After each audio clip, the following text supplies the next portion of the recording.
أعوذ بالله من الشيطان الرجيم. بسم الله الرحمن الرحيم. Au nom d'Allah, le tout miséricordieux, le très miséricordieux. Par At-Tur, et par un livre écrit, sur un parchemin déployé, et par la maison peuplée, et par la voûte élevée, et par la mer portée à ébullition au jour dernier. Le châtiment de ton Seigneur aura lieu inévitablement, nul ne pourra le repousser.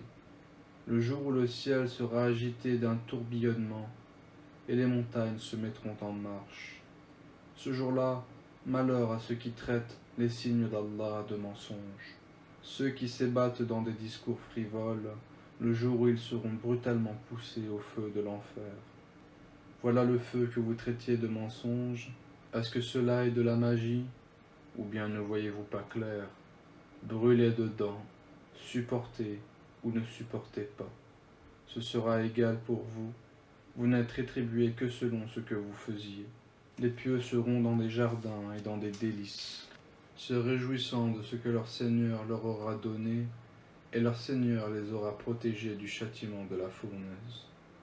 En récompense de ce que vous faisiez, mangez et buvez en toute sérénité, accoudés sur des lits bien rangés, et nous leur ferons épouser des houris aux grands yeux noirs. Ceux qui auront cru et que leurs descendants auront suivi dans la foi, ne feront que leurs descendants les rejoignent, et nous ne diminuerons en rien le mérite de leurs œuvres, chacun étant tenu responsable de ce qu'il aura acquis. Nous les pourvoirons abondamment des fruits et des viandes qu'ils désireront. Là ils se passeront les uns les autres une coupe qui ne provoquera ni vanité ni incrimination. Et parmi eux circuleront des garçons à leur service, pareils à des perles bien conservées. Et ils se tourneront les uns les autres s'interrogeant. Ils diront, nous vivions au milieu des nôtres dans la crainte d'Allah, puis Allah nous a favorisés et protégés du châtiment du Samoum. Antérieurement nous l'invoquions, c'est lui certes le charitable, le très miséricordieux. Rappelle donc, et par la grâce de ton Seigneur, tu n'es ni un devin ni un possédé. Ou bien ils disent, c'est un poète, attendons pour lui le coup de la mort. Dis, attendez, je suis avec vous parmi ceux qui attendent. Est-ce leur raison qui leur commande cela, ou sont-ils des gens outranciers? Ou bien ils disent, il l'a inventé lui-même? Non, mais ils ne croient pas.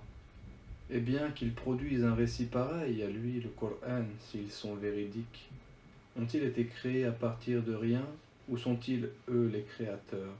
Ou ont-ils créé les cieux et la terre, mais ils n'ont plutôt qu'une conviction? Possèdent-ils les trésors de ton Seigneur, ou sont-ils eux les maîtres souverains? Ont-ils une échelle d'où ils écoutent? Que celui des leurs qui reste à l'écoute apporte une preuve évidente. Allah aurait-il les filles tandis que vous les fils? Ou leur demandes-tu un salaire, de sorte qu'ils ne soient grévés d'une lourde dette?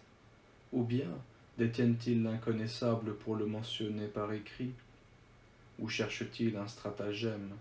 Mais ce sont ceux qui ont mécru qui sont victimes de leur propre stratagème. Ou sont-ils une autre divinité à part Allah? Qu'Allah soit glorifié et purifié de tout ce qu'ils associent.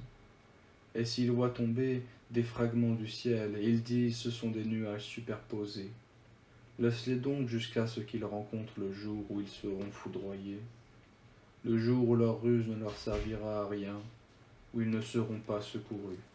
Les injustes auront un châtiment préalable, mais la plupart d'entre eux ne savent pas, et supportent patiemment la décision de ton Seigneur, car en vérité, tu es sous nos yeux, et célèbre la gloire de ton Seigneur quand tu te lèves. Glorifie-le une partie de la nuit et au déclin des étoiles.